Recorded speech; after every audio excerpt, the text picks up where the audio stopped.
আপনারা দেখছেন MN Bangla news. জানাবো আজকের কিছু বাছাই করা গুরুত্বপূর্ণ খবর। প্রধান সংবাদগুলি জানার আগে দেখে নিন আজকের সংবাদ শিরোনাম। রেশন কার্ডের ক্যাটাগরি পরিবর্তন, RKSY 11 থেকে RKSY 1 PHH বা SPHH কিভাবে চেঞ্জ করবেন, বাড়িতে বসে রইল উপায়। মেন রোডে আর চলবে না টোটো, কড়া অবস্থান নিল পরিবহন দপ্তর, বড় ঘোষণা অর্জুন সিংয়ের। অনুপ্রবেশকারীদের খুঁজে বের করা হবে, মালদায় অনুপ্রবেশ রুখতেই হুঙ্কার অমিত শাহের, বাংলার সীমান্তে কড়া নজর। রাজ্যের কৃষকদের জন্য বড় সুখবর, শুরু প্রধানমন্ত্রী ফসল বীমা যোজনা, জানুন আবেদন পদ্ধতি। পশ্চিমবঙ্গকে 40,000 কোটি দেওয়া হয়েছে, আরও 60,000 কোটি দেওয়া হবে, শুভেন্দুকে বাংলায় লেখা চিঠিতে উল্লেখ মোদির। দাঁড়িয়ে থাকা ট্রেলারে সজোরে ধাক্কা সরকারি বাসের, উত্তরবঙ্গে প্রাণঘাতী দুর্ঘটনায় মৃত 4। জয় শ্রীরাম স্লোগানে উত্তাল ঢাকা, হাজার হাজার হিন্দুর বিক্ষোভে উত্তাল বাংলাদেশ। ট্রেনে ভিক্ষা করলে 2,000 টাকা জরিমানা, মত্ত অবস্থায় উঠলে নয়া নিয়ম রেলের। জামাই ষষ্ঠী উপলক্ষে চলছিল রান্নাবান্না, সিলিন্ডার বদলাতে গিয়ে অঘটন, জ্বলল শ্বশুরবাড়ি। আগে পদত্যাগ করুন, তারপর কথা বলুন, বিদ্রোহী বিধায়কদের উদ্দেশ্যে কুণাল ঘোষের বার্তা। কাঠগড়ায় মাস্টারমশাই, তার বিরুদ্ধে মামলার প্রেক্ষাপট শুনেই ভরা এজলাসে হাত জোর করে ক্ষমা চাইলেন খোদ বিচারক, করলেন দুঃখ প্রকাশও। কি অপরাধ স্যারের? অন্নপূর্ণা যোজনায় মিলছে 3,000 টাকা, সরাসরি প্রধানমন্ত্রীর মুখে প্রকল্পের প্রশংসায় উচ্ছ্বাসিত বাংলার মহিলারা। রাজ্য সরকার চাষিদের বিরুদ্ধে কোনো প্রতিবন্ধকতা করবে না, প্রতিশ্রুতি কৃষিমন্ত্রীর। পেট্রোল ডিজেল নিয়ে বড় ঘোষণা, সাধারণ মানুষের জন্য সুখবর দিল কেন্দ্র। মুসলিম ভোট কাটতে বিজেপির স্পন্সর হুমায়ুন, সরকারি মঞ্চে বিধায়ক মন্ত্রীকে দেখেই বিস্ফোরক অধীর। 2029-এর জন্য নয়া ইভিএম বানাতে 500 কোটি দাবি কমিশনের, এক দেশ এক নির্বাচনের ইঙ্গিত। জিরামজি প্রকল্প নিয়ে সুখবর, 125 দিনের কাজ কবে থেকে শুরু, জানালেন দিলীপ। ধেয়ে আসছে বিরাট দুর্যোগের কালো মেঘ, তুমুল ঝড় বৃষ্টির সতর্কতা জারি বাংলায়, বর্ষার প্রবেশ নিয়ে বড় আপডেট।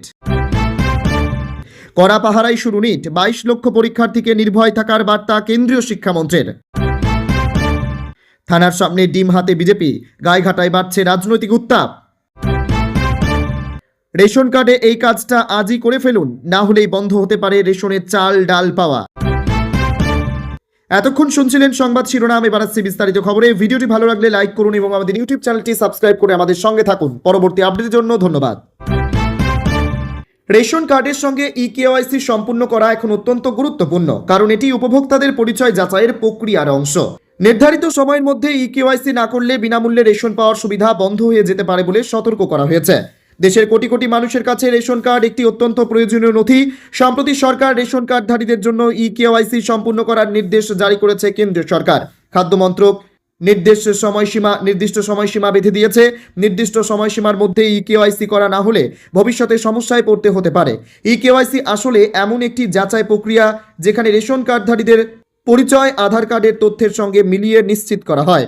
সরকার EKYC করা রেশন কার্ডগুলি নিয়ে নিশ্চিত হতে পারে যে বৈধ ব্যক্তি বা মহিলাদের কাছেও যাচ্ছে সরকারি খাবার ও সাহায্য। দীর্ঘদিন ধরে ভুয়ো ও ডুপ্লিকেট রেশন কার্ড ব্যবহারের একাধিক অভিযোগ রয়েছে বলে দাবি সরকারের। পাশাপাশি মৃত ব্যক্তির নামেও রেশন তোলার ঘটনা সামনে এসেছে। আর সেই কারণেই রেশন কার্ডে EKYC নিয়ে গুরুত্বপূর্ণ ও কড়া পদক্ষেপ নিচ্ছে কেন্দ্র সরকার। আপনার নিকটস্থ রেশন ডিলারের কাছে বা দুয়ারে সরকার ক্যাম্পে সশরীরে যান, আপনার আঙুলের ছাপ যাচাইয়ের মাধ্যমে EKYC সম্পূর্ণ করতে পারবেন। রাজ্যে ক্ষমতায় আসার পর থেকে একের পর এক প্রতিশ্রুতি পূরণ করছে বিজেপি সরকার। ইতিমধ্যে অন্নপূর্ণা যোজনা ও আয়ুষ্মান ভারতে আবেদন শুরু হয়েছে। অনেকে অন্নপূর্ণা যোজনার 3,000 টাকাও পেয়েছেন। এবার VBG রামজি প্রকল্পে 125 দিনের কাজ করবে, কবে থেকে শুরু হবে তা জানিয়ে দিলেন রাজ্যের পঞ্চায়েত ও গ্রামীণ উন্নয়ন মন্ত্রী দিলীপ ঘোষ। রবিবার নিউ টাউনের বিশ্ববঙ্গ কনভেনশন সেন্টারে আয়োজিত চার্টার্ড অ্যাকাউন্ট সম্মেলনে যোগ দিয়েছিলেন মন্ত্রী দিলীপ। সেখান থেকে তিনি জানান, আগামী 1 মাসের মধ্যে 125 দিনের কাজের প্রকল্প VBG রামজি শুরু হবে। দিলীপ এদিন বলেন, ব্রিগেডে মোদিজি সবকা সাথ সবকা বিকাশ সবকা হিসাব বলে একটা কথা বলেন। হিসাবের কাজ তো আপনারা করেন, ওটা আপনাদেরই করতে হবে, কিন্তু 1.5 লক্ষ CA মহারাষ্ট্র গুজরাটে। এদিকে পূর্ব ভারতে বাংলাকে নিয়ে মাত্র 35,000 লেনদেনই নেই, হিসাব কি করবেন? রাজ্যের মন্ত্রী বলেন, একসময় ভারতের জিডিপির 24% পশ্চিমবঙ্গ কন্ট্রিবিউট করত, এখন সেসব ইতিহাস। তার কথায় কোনো ব্যবসা নেই, আনতে হবে। আগে আইনের শাসন, ল্যান্ড ইন্ডাস্ট্রি পলিসি তৈরি করতে হবে। রাজ্যের পূর্বতন সরকারের জামানায় চাকরির দুরবস্থা নিয়েও এদিন সরব হন দিলে। এদিকে জিরামজি বা ভিবিজি রামজি জি প্রকল্পের পুরো নাম বিকশিত ভারত গ্যারেন্টি ফর রোজগার অ্যান্ড আজীবিকা মিশন। এই প্রকল্পের রাজ্যে গ্রামীণ কর্মসংস্থানের ক্ষেত্রে নয়া পরিবর্তনের সূচনা করতে পারে বলে মনে করা হচ্ছে। এবার এই প্রকল্পে 125 দিনের কাজ কবে থেকে শুরু হবে তা জানিয়ে দিলেন মন্ত্রী দিলীপ ঘোষ। এদিন এক অনুষ্ঠানে যোগ দিয়ে তিনি জানালেন, আগামী 1 মাসের মধ্যে এই প্রকল্পের কাজ শুরু হবে। এই আপডেটে স্বস্তির নিঃশ্বাস ফেলেছেন বহু মানুষ। পশ্চিমবঙ্গের খাদ্য ও সরবরাহ দপ্তরের পক্ষ থেকে নাগরিকদের সুবিধার্থে ডিজিটাল রেশন কার্ডের বিভিন্ন শ্রেণী নির্ধারণ করা হয়েছে। তবে অনেক সময় দেখা যায় উপযুক্ত অর্থনৈতিক পরিস্থিতি বা বিশেষ প্রয়োজনের কারণে গ্রাহকদের রেশন কার্ডের বিভাগ পরিবর্তন করার প্রয়োজন পড়ে। বিশেষ করে যাদের কাছে বর্তমানে রাজ্য খাদ্য সুরক্ষা যোজনার দ্বিতীয় স্তরের কার্ড কিংবা সাধারণ বা নন সাবসিডিজাইড কার্ড রয়েছে, তারা অনেকেই বেশি পরিমাণ সরকারি সুবিধা পাওয়ার উদ্দেশ্যে প্রথম স্তরের কার্ড, অগ্রাধিকারপ্রাপ্ত কার্ড কিংবা বিশেষ অগ্রাধিকারপ্রাপ্ত কার্ডে রূপান্তর করতে চান। সরকারি নিয়ম অনুযায়ী নির্দিষ্ট আইনি প্রক্রিয়া এবং আবেদনপত্রের মাধ্যমে এই রূপান্তর বা ক্যাটাগরি বদল করা সম্ভব। নথিপত্র সঠিকভাবে আপলোড হয়ে যাওয়ার পর পুরো আবেদনটি একবার ভালো করে রিভিউ বা যাচাই করে নিতে হবে। সবকিছু ঠিক থাকলে ফাইনাল সাবমিট করার জন্য ওটিপি ভেরিফিকেশনের শেষ ধাপটি সম্পন্ন করতে হবে। আবেদন সম্পূর্ণ সফলভাবে জমা হয়ে গেলে স্ক্রিনে একটি নির্দিষ্ট অ্যাপ্লিকেশন নম্বর বা ট্র্যাকিং আইডি জেনারেট হবে। আবেদনকারী চাইলে সেই পেজের একটি প্রিন্ট আউট নিয়ে রাখতে পারেন বা নম্বরটি নোট করে রাখতে পারেন।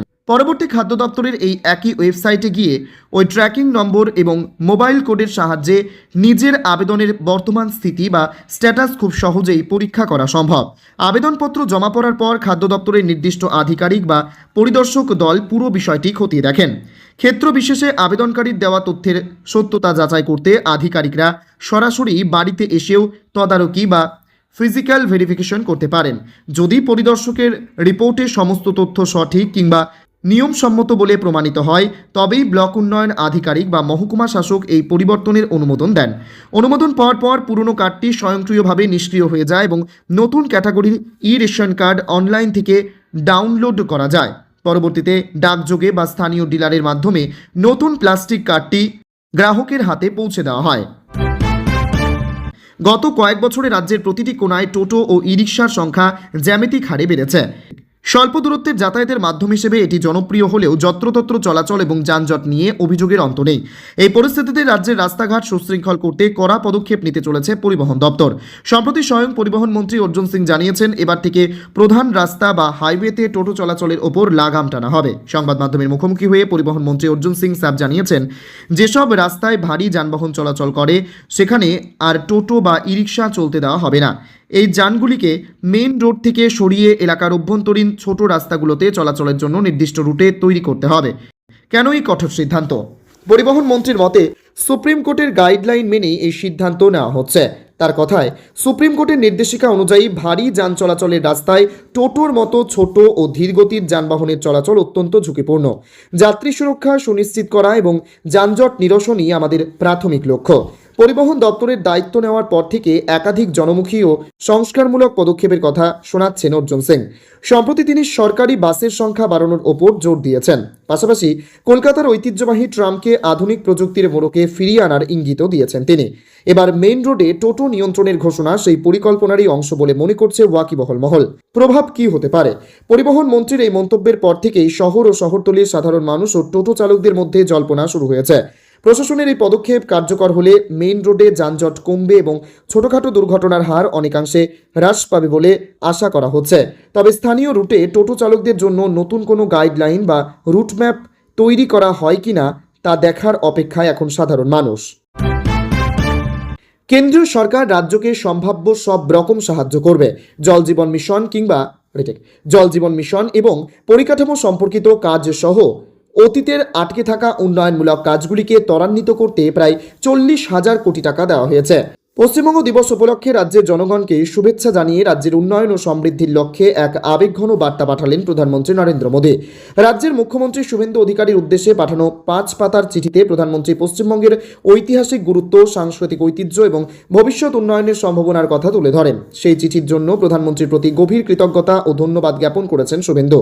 এই চিঠিতে মোদী জানিয়েছেন মাত্র 1.5 মাসের ব্যবধানে পশ্চিমবঙ্গকে কত পরিমাণ অর্থ দেওয়া হয়েছে এবং কত অর্থ দেওয়া হবে। মোদী লিখেছেন, কেন্দ্রীয় সরকার রাজ্যকে সম্ভাব্য সব রকম সাহায্য করবে। জল জীবন মিশন এবং পরিকাঠামো সম্পর্কিত কাজ সহ অতীতের আটকে থাকা উন্নয়নমূলক কাজগুলিকে ত্বরান্বিত করতে প্রায় 40,000 কোটি টাকা দেওয়া হয়েছে। তিনি আরও লিখেছেন, রেলের উন্নয়নের জন্য প্রায় 15,000 কোটি টাকা বরাদ্দ করা হয়েছে এবং 60,000 কোটি টাকার বরাদ্দ প্রক্রিয়াধীন রয়েছে।